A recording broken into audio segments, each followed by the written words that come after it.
Hoy vamos a estar hablando de los dogmas religiosos, pero antes, bienvenidos a Milena, tu amiga. Gracias por su fiel sintonía. Hoy un día que bueno, han habido chubascos aislados, mucho calor, pero como siempre todo nuestro calor humano desde Canal 12 para ustedes, donde se encuentran. Bueno, cuando hablamos de los dogmas religiosos, se establecen las bases de la teología de determinado sistema de creencias. En otras palabras, los dogmas son un conjunto fundamental de creencias que definen determinada religión y la distinguen de otras religiones y por lo tanto no son ideas sujetas al cambio ni consenso.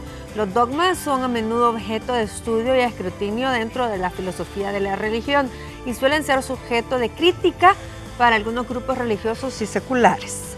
Para el tema de hoy está conmigo el teólogo Juan Galdames, bienvenido. También el pastor de la Iglesia Monte Carmelo de las Asambleas de Dios, Ricardo Panameña, bienvenido. El señor Ricardo Arbizú, director de Asuntos Públicos de la Iglesia de Jesucristo de los Santos de los Últimos Días, bienvenido. Y Miguel Hernández, él es predicador católico, bien joven usted. Ay, se ríe.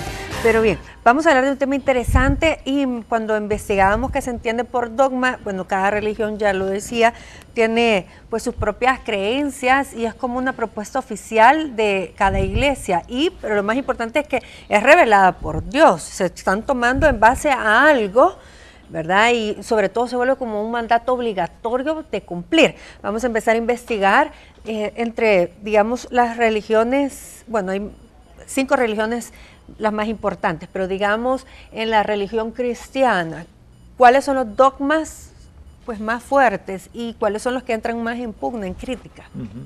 Bueno, yo diría que el dogma o la creencia fundamental es la inerrancia de las Escrituras, porque todo emana de ahí.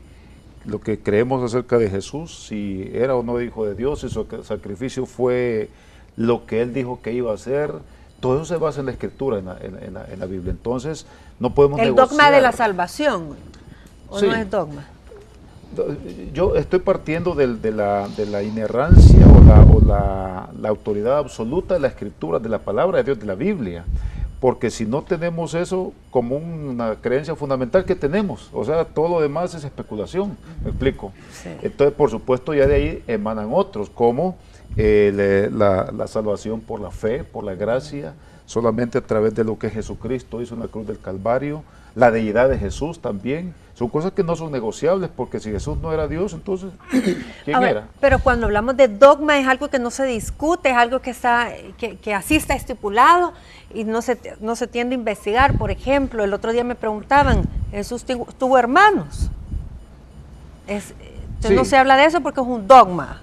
¿O no? Yo creo, lo que pasa es que el dogma es necesario porque el dogma te identifica, el dogma nos define qué creemos y qué no creemos. Yo creo que el problema más que en el dogma está en el dogmatismo. El dogmatismo es una actitud, ¿verdad?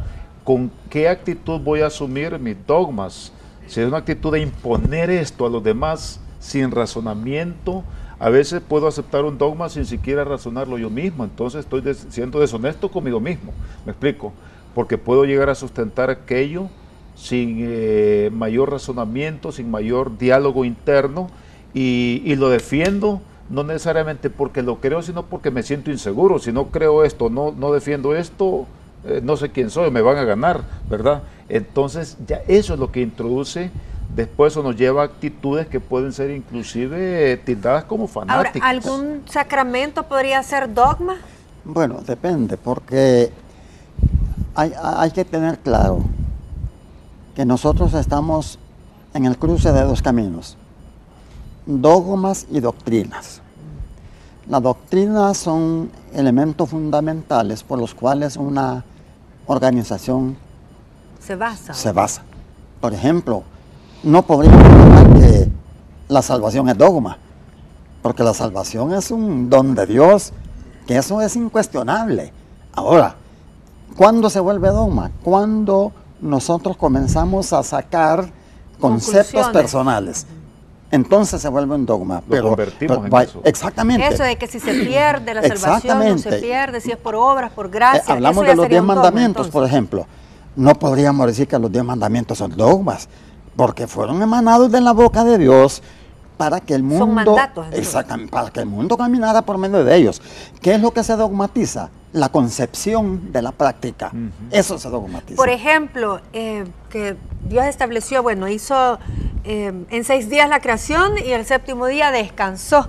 Y hablábamos que tal vez se vuelve incluso un dogma lo del séptimo día, que están las corrientes de los adventistas, que son los del séptimo día, los judíos también son guardan el séptimo día. ¿Eso sería un dogma?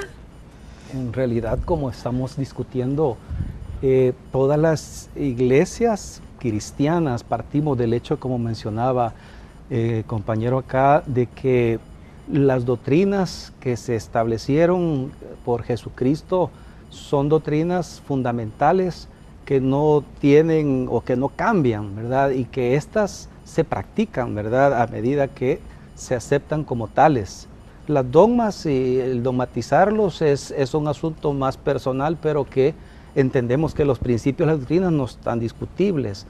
El día de reposo, por ejemplo, Exacto. fue establecido también por Dios en los 10 mandamientos.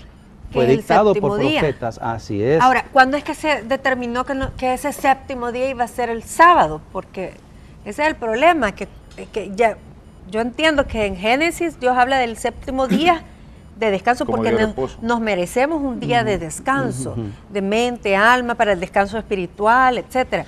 Claro, Pero lo que pasa ¿por qué sábado? No, es es que que- eso se reglamenta o se regula ya en la ley de Moisés. Cuando Dios le da a Moisés los 10 mandamientos, eso es el decálogo moral, pero también dio lo que llamamos la ley ceremonial.